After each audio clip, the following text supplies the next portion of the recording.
By the year 1227, the man who had united the steppe and shattered empires had reached the end of his journey. Genghis Khan, the boy once abandoned and starving, now commanded the largest land empire the world had ever seen. But what happened after his death may surprise you. His legacy was not just destruction, but the creation of a new, interconnected world.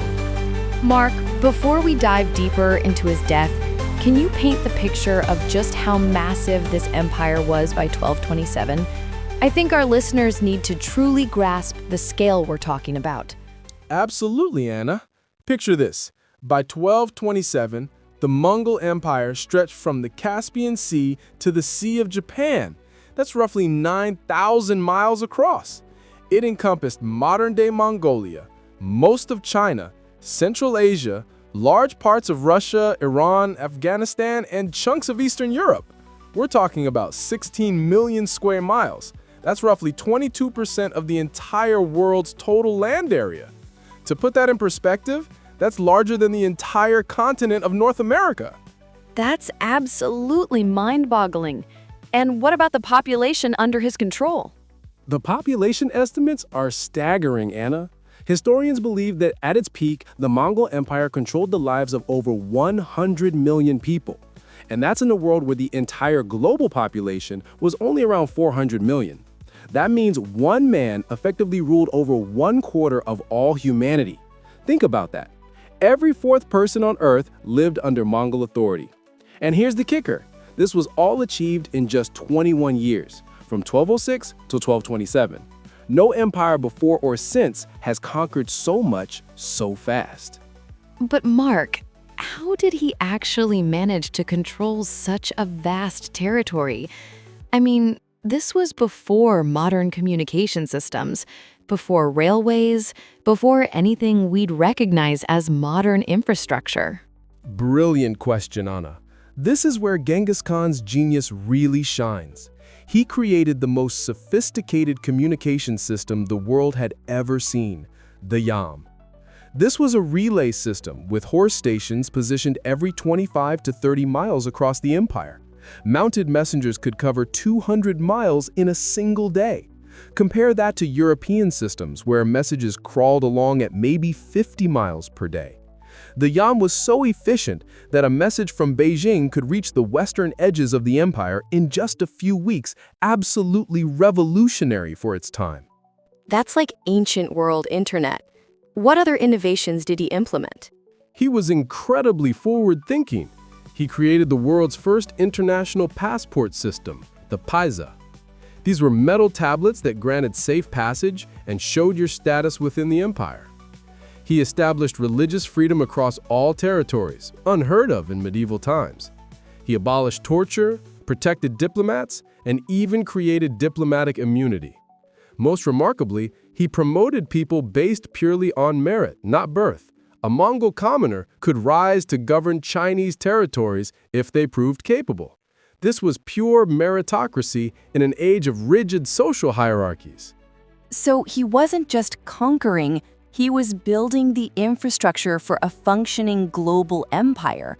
That's incredible foresight. Exactly. And his military innovations were equally revolutionary. The Mongol army was organized in decimal units, groups of 10, 100, 1,000, and 10,000 called tumens. This created unprecedented coordination and flexibility. They perfected mounted archery. A Mongol warrior could fire arrows accurately while riding at full gallop. They also mastered psychological warfare, using fear and reputation as weapons. But perhaps most importantly, they were incredibly adaptable. They would adopt and improve upon any military technology they encountered, from Chinese siege engines to Muslim engineering techniques. It sounds like he had created not just an empire, but a complete system for maintaining it.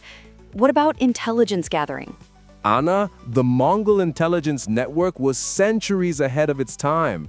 They had spies and informants throughout Eurasia, often disguised as merchants or craftsmen.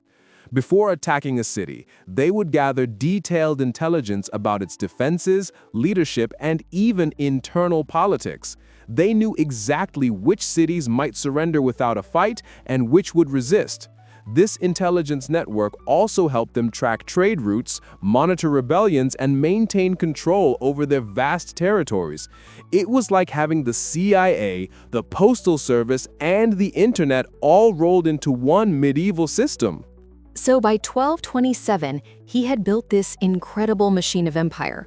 What made him decide to campaign against the Western Shah? Was it just another conquest, or was there something more personal? This was deeply personal, Anna. The Western Shia, also known as the Tangut Empire, controlled crucial sections of the Silk Road in what's now northwestern China. They had been Mongol vassals, but repeatedly betrayed their agreements.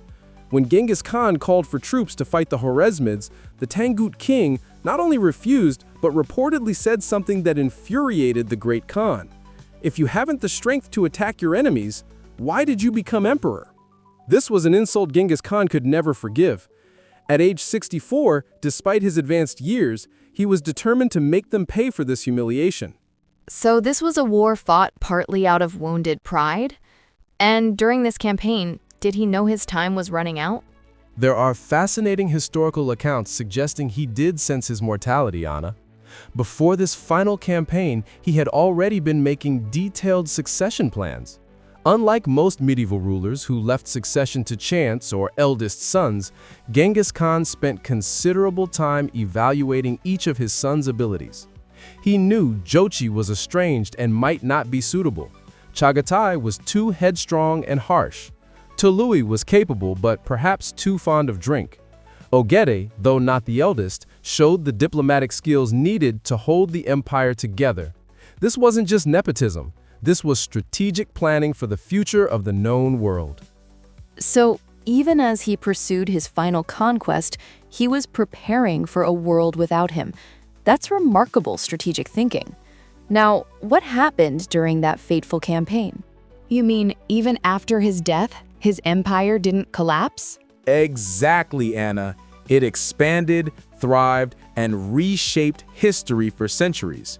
This is the story of his final days, his heirs, and the global transformation known as the Pax Mongolica. Welcome to Story Essence Podcast. I'm Mark. And I'm Anna. This is episode 4, Legacy of a World Ruler. Mark, I have chills just thinking about this final chapter.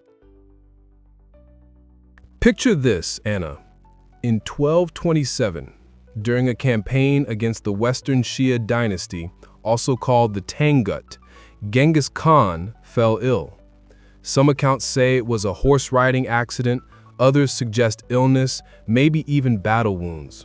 The great conqueror, at around age 65, was facing his final enemy, mortality itself. Wow, that's haunting. After all those battles, all those victories, what happened next? Here's where it gets absolutely incredible. His body was returned secretly to Mongolia. But here's the thing, nobody knows where he's buried. The Mongols imposed absolute silence about his tomb. Legend says the funeral escort killed anyone who saw the procession passing by. Can you imagine? The most powerful man on earth just vanished into the earth? That's unbelievable. So the man who conquered half the world disappeared into the earth with no trace. That's almost poetic.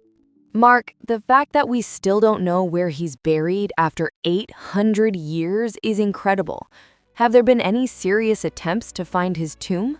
Oh, Anna, there have been countless expeditions. Modern archaeologists have used everything from satellite imagery to ground-penetrating radar, searching across hundreds of square miles in Mongolia. Some theories place his tomb near his birthplace by the Onan River. Others suggest the Burkhan Khaldan Mountain, a place the Mongols considered sacred. In the 2000s, a joint American-Mongolian expedition spent years searching but came up empty-handed. The Mongols were simply too effective at hiding their greatest secret. Some historians think they may have diverted a river to flow over his grave, making it impossible to find. The idea that they might have changed the course of a river just to hide his body, that's both terrifying and awe-inspiring. Why was secrecy so important to the Mongols? It was both spiritual and strategic, Anna. In Mongol belief, disturbing a grave could unleash terrible curses. But more practically, they understood that enemies might desecrate his tomb to symbolically destroy his power. Think about what happened to other conquerors. Alexander's tomb became a pilgrimage site, eventually looted. Napoleon's tomb became a monument to French glory. But Genghis Khan's hidden burial meant his spiritual power remained untouchable and mysterious. Even today, many Mongols believe his spirit still protects Mongolia from his secret resting place. It's the ultimate expression of his strategic thinking, controlling his legacy even from beyond death.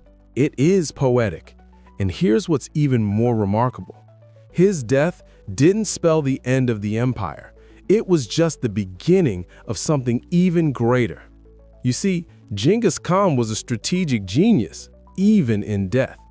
He had created a succession plan that would change the world. After his death, the empire was divided among his sons, but this wasn't fragmentation. It was brilliant federal organization. Ujide Khan became the Great Khan, the supreme ruler. Chagatai took control of Central Asia. Tolui kept the Mongol heartland, and Jochi's descendants took the western steppes, which would later become the Golden Horde. Mark, let's dive deeper into this succession. You mentioned his sons, but this wasn't just dividing up an empire. This was creating a system that would govern a huge portion of humanity. Can you tell us more about each of his heirs and what they were like? Absolutely, Anna. Each son represented different aspects of leadership. Jochi, the eldest, was a brilliant military commander, but had a strained relationship with his father. There were questions about his parentage that created lasting tensions. He died before Genghis Khan, which complicated succession. Chagatai was the strictest adherent to Mongol law and tradition. He became the empire's chief enforcer of the Yasa, but he was also known for his harsh, uncompromising nature. Tolyu was perhaps the most militarily gifted, inheriting his father's tactical genius, but he struggled with alcohol and had a volatile temperament. And Ogadai, he was the one chosen to be Great Khan, right? Exactly. Ugade was the diplomatic genius of the family. While his brothers excelled at war and law, Ugade understood people and politics. He was generous where Chagatai was strict, patient where Tolui was impulsive. Genghis Khan recognized that ruling the empire would require different skills than conquering it. Ugade could build consensus among his brothers, work with local administrators across different cultures, and maintain the delicate balance needed to keep this massive, diverse empire functioning. He wasn't the strongest warrior, but he was the best leader for a complex, multicultural empire. So unlike so many empires that just crumbled as soon as their founder died, this was different? Completely different. Genghis Khan thought long-term. This wasn't just about conquest, it was about creating a lasting system. And Anna, what happened next will blow your mind. Under Ogirai Khan, from 1229 to 1241, the Mongols didn't just maintain the empire, they expanded it dramatically. They conquered the Jin dynasty in northern China. They expanded deep into Russia, Poland, and Hungary. They reached the very gates of Europe. So this expansion under Ogadai wasn't just random conquest. It was strategic continuation of his father's vision? Absolutely, Anna. Before his death, Genghis Khan had laid out detailed military and political strategies for future campaigns. The conquest of the Jin dynasty wasn't just opportunistic, it was completing what he'd started. The European campaigns followed his tactical principles: gather intelligence, use psychological warfare, exploit political divisions. When the Mongols reached Hungary and Poland, they weren't just randomly raiding, they were implementing a coordinated strategy to potentially control all of Europe. Only Ogadai's death in 1241 forced the Mongol generals to return east for succession planning, likely saving Western Europe from conquest. Wait, so Europe came incredibly close to being conquered by the Mongols? What would have happened if Ogadai hadn't died when he did? Anna, historians call this one of the great what-if moments in world history. The Mongol forces under Batu Khan and Subutai had already demonstrated they could defeat any European army. They had superior tactics, better communication, and more disciplined troops. If they had continued westward, they likely would have conquered France, England, and the Holy Roman Empire within a decade. Imagine, no medieval Catholic Church dominance, no crusades as we know them, no distinctive European feudalism. The Renaissance might have happened centuries earlier as Asian knowledge flowed freely into Europe. The entire trajectory of Western civilization would have been completely different. So even after Genghis Khan, the Mongols became even bigger? That's incredible. Even bigger. And then, under Kublai Khan, Genghis's grandson, they conquered all of China and founded the Yuan dynasty in 1271. They established Beijing as their capital. Picture this. The empire now stretched from Korea to Eastern Europe, from Siberia to the Middle East, the largest contiguous land empire in human history. Wow, no way. His descendants built dynasties that lasted centuries, like the Yuan in China and the Golden Horde in Russia. That's mind-blowing. But here's where the story gets truly revolutionary, Anna. What the Mongols created wasn't just an empire, it was something the world had never seen before. They enforced stability across Eurasia, and the Silk Road flourished like never before. This was the Pax Mongolica, the Mongol Peace. The Mongol Peace? That sounds like a contradiction. I know it sounds contradictory, but think about this. Traders, missionaries, scholars, diplomats, they could all travel safely from Europe to China. The empire functioned as a giant free trade zone. Paper, printing, gunpowder, compasses, all these technologies spread westward. Mathematics, astronomy, medicine, knowledge flowed across cultures like never before. Let's dive deeper into this technological exchange you mentioned, Mark. Can you give us some specific examples of what technologies and ideas moved along these trade routes? The examples are absolutely fascinating, Anna. Paper money was invented in China, but spread westward under Mongol rule. They established the world's first international currency system. Gunpowder moved from Chinese alchemists to Muslim engineers to European armies. The magnetic compass revolutionized navigation across 3 continents. But it wasn't just technology. Medical knowledge flowed both ways. Chinese acupuncture techniques reached the Middle East. Islamic surgical instruments made their way to Beijing. Persian astronomical instruments improved navigation from the Mediterranean to the Pacific. The Mongols essentially created the world's first global knowledge network. What about cultural and artistic exchange? Did ideas and art forms travel along these routes too? Oh, absolutely, Anna. This cultural blending was extraordinary. Chinese painting styles influenced Persian miniatures. Islamic geometric patterns appeared in Chinese ceramics.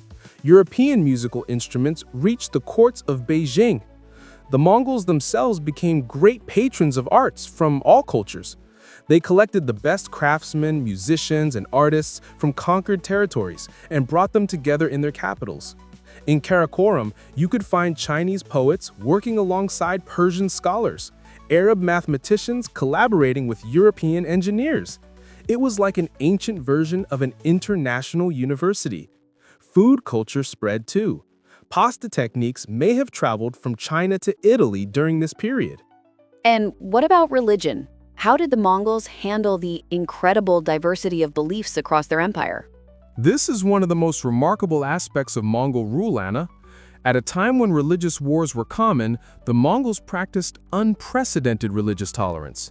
Genghis Khan's law explicitly protected all religions. Buddhism, Christianity, Islam, Taoism, and local shamanistic beliefs all coexisted under Mongol rule.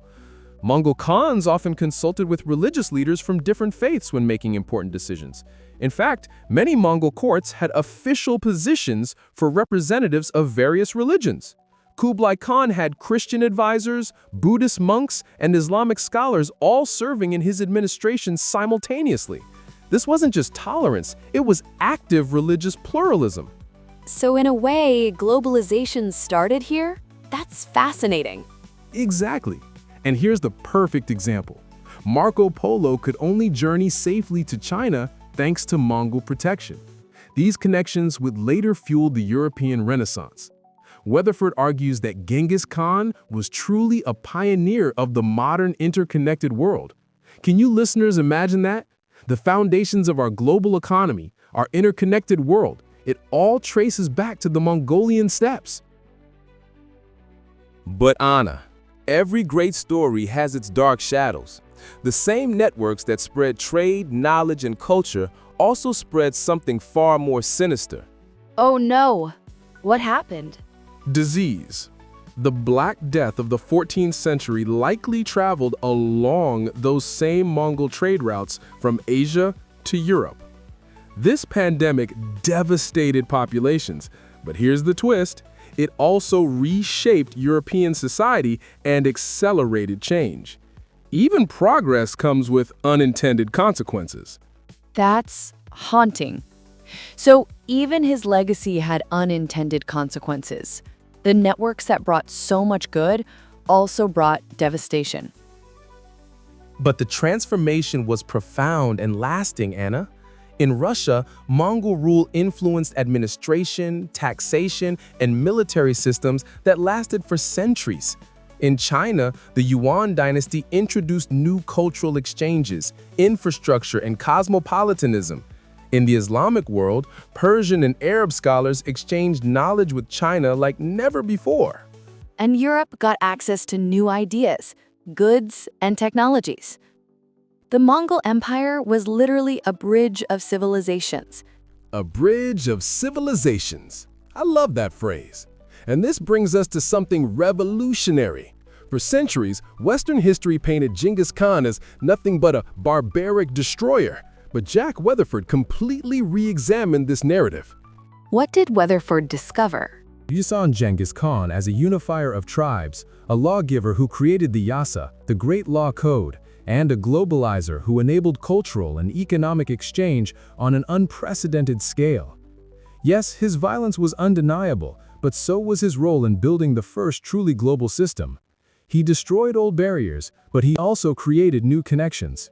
So maybe the real legacy isn't just blood and war, but connection and transformation. He destroyed, but he also created. Exactly, Anna. That's the paradox of Genghis Khan. By his death, he had reshaped not only Mongolia, but the entire world. His descendants carried his empire even further. His legacy lives on in trade, culture, law, and even the modern idea of globalization. So, when we step back and look at this complete picture, the man, the empire, the legacy, the lasting impact on our interconnected world, what's your final assessment, Mark? How should we remember Genghis Khan? Anna, I think we have to hold two truths simultaneously. Yes, Genghis Khan was responsible for unprecedented destruction and the deaths of millions. The conquests were brutal, and entire civilizations vanished. We can't minimize that reality. But he was also the architect of the first truly global system, a world where ideas, technologies, cultures, and genes could flow across continents. He created institutions that lasted centuries and established principles of governance that still influence us today. Perhaps most remarkably, he transformed from an abandoned child into a leader who could envision and create a unified world. He was both destroyer and creator, both the end of the old world and the beginning of the new. History's most complex and contradictory figure.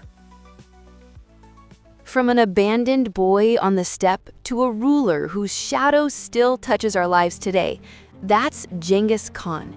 What an incredible journey we've been on together. And that's the end of this epic saga. But listeners, we want to hear from you. Think about everything we've explored together: the conquests, the empire, the legacy, the transformation of the world. Was Genghis Khan the greatest builder in history or the greatest destroyer? Tell us what you think in the comments below. And don't forget to subscribe to Story Essence Podcast for more incredible stories from history. Until next time, I'm Anna. And I'm Mark. Thanks for joining us on this journey across the steps and through history. Keep exploring, keep questioning, and keep discovering the stories that shaped our world.